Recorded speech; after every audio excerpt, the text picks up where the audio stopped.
Welcome back. Today we want to talk about cover letters and specifically how to write a cover letter that gets noticed if you've taken a career break. Yes. First of all, yes, Yeah. you should always write a cover letter. We get this question. And even if it's not required, a cover letter sets you apart.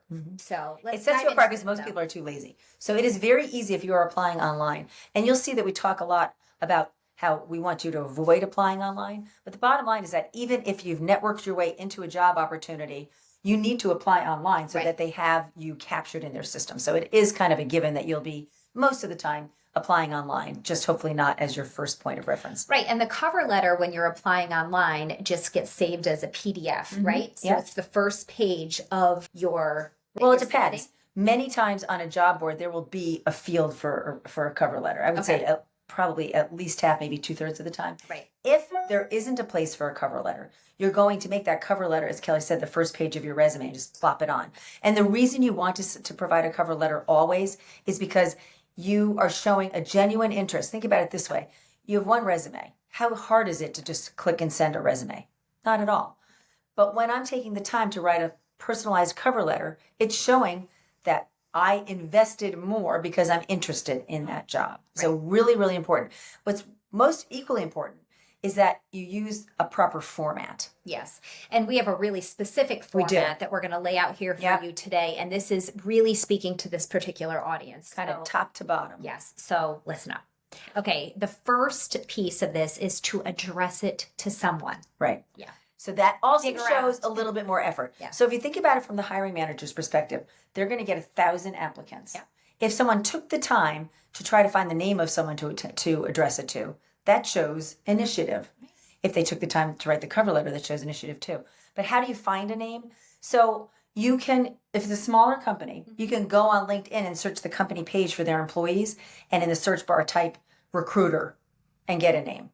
Or director of HR. That would be one name. There might be 6 recruiters. That's one way. Sometimes a job posting will put the name of the position that's hiring. Right. Might be like manager of sales support.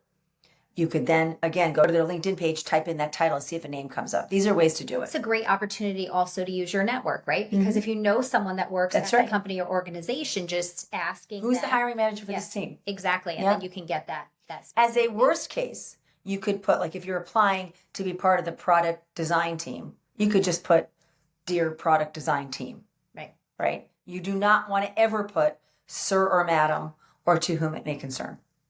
So that was back in the day. I still do. I see it all the time. Yeah. So that's the top, the very top. Yeah. There you go. Okay. The next piece is to have a powerful opening. We cannot emphasize this enough. You do not want to start. You don't want to start with saying, "Hi, my name is Susan, and I noticed that your product design team is hiring for a product designer, job posting number 1, 2, 3, 4, 5, and I want to apply." I already know I'm hiring. I already know the job posting number. I already know you're applying. So I'm already bored. Right, exactly. You've just wasted the whole first paragraph. I'm not going to read on. So just start. I already know all that. Just start with something very kind of bold and to the point. To the point, yeah. Just like I'm a product designer. Excited to tell you more about my qualifications for the position. I mean, something simple like that. However, if I have a network connection, even if it's tangential. Let's say I met Kelly through our shared friend Nicole, but I know her. I've talked to her. Right. I might just say something. My friend Kelly Pascupiap works at your company and has great things to say about it. And I'm excited to learn more about your product design team. Right. Something like that. I mean, throw the name not at the bottom, at the very top. It should be within the first 5 words if you have a connection, because that's going to draw me in. Absolutely. And I want you to think of it this way. Any one of us, if we had 1,000 applications to a job and we knew that one of them knew someone who worked for us. I'm going to take a look at. I'm going to take a look at them because I know they exist. I know that they're not in jail. I know they're a real person. I know that Kelly's seen them. Yeah. I mean, that puts you so far ahead of anybody else. So lead with it. Right. Okay. And so now you've led with the name of the person, and now you've led with, we have a connection in some way, shape, or form. Yeah. But the next one is a short paragraph to introduce how you meet the general job requirements. Now, I think we need to have a little bit of a mini conversation around this, right? Yeah. So because it's so easy now to include so many things Yes. in a job description that you don't really need. And so there's a problem with that. We end up being This like sort of thing, the yeah. letters, I can't the even letters think of and the letters. years and the languages, and the thing of it is, we don't need as many things as we say we need. We're doing it because we're trying to limit the pool. But what happens is we're really only limiting the pool of female candidates, because women won't apply if they don't meet 100%. Men are happy at 50%. Right. So what happens is you get far more male applicants than female. And so what I want you to do is think about it like a male. I meet half of these requirements. Do I really need to know how to speak Sanskrit? Probably not. And they're going to figure that out. So you want to look at the core things, and you can tell the core things by what's being repeated, what kinds of themes are being repeated here. You can also know through your networking, like, I have to know how to code in JavaScript to do this job. It's a requirement. But do I need to speak French? It's not a French-owned company. Probably not. That might be a nice to have. So making sure that as you're looking through that. Now, as you're looking through that also, when you're writing this paragraph, you're understanding what are the general requirements of this job. So you just want to say something like, and this paragraph is only really teeing up the next one. As you can see from my resume, I have the foundational training and the professional skills and experience to help your product design team bring its bold, innovative products to market this year. Something like that. Specifically, and that leads up to the next section. Right. There's like 3 to 4 bullets, because that's really going to highlight what these skills are. And it's a quick yes, eye grab, it'll right? draw the eye. Okay. So 3 to 4 specific bullets that tie your skills to the experience requested or required in the job description. So here's one place where you might want to use the language of the job description, right in your bullet. Really important here. Don't waste my time. Right. Don't repeat what's on your resume. On your resume, you've gone high level. So let's pick an example. Let's go with this idea of product design. And let's say that part of it is packaging design. So there's a lot of products now, the package is part of the product. And you may not have talked a lot about in your resume package design because you're talking about product design. So here might be a place to tie that in. So, as you can see from my resume, that's, specifically, that's the kind of the tee up. Right. Bullet number 1. While I've designed many products in the consumer goods space, I've also designed their packages. And I was, essential part of the team that designed this X package.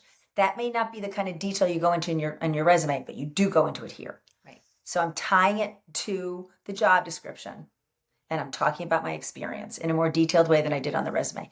3 or 4 bullets. Yeah. And you're taking specific job requirements. Take 3 or 4, the ones where you can really shine, and illustrate it there. Yep. Okay, so the last part of this little formula that we're giving you here today is a short paragraph to conclude. And short is the key, right? Yep. So here you want to tie it up with a bow. So talk about how excited you are to help the team fulfill their mission. You find out what their mission is from their website or from their LinkedIn. Sometimes different subsidiaries or even teams will have missions. If you can find that out, great. But let's say you're looking to work for a nonprofit. I'm so excited to help the Red Cross meet the growing demand for blood donorship and platelet donorship in our region. It's just something to show that and something more specific than that, but something that show that you actually know what the company does, that this is not a boilerplate, that you took the time to write this. Right. And that you are genuinely interested in them, that you've taken the time to learn about them. And then close for an action.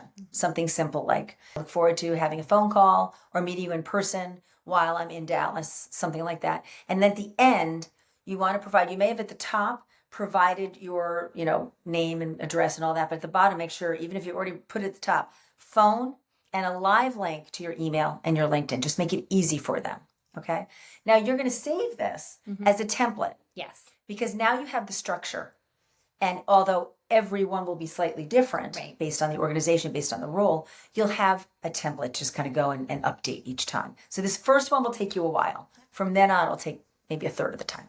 So there you have it. That's the formula to writing a good cover letter that will get you noticed after a career break. If you liked what you heard today, you can learn more about us at www.preparetolaunchu.com. Thanks.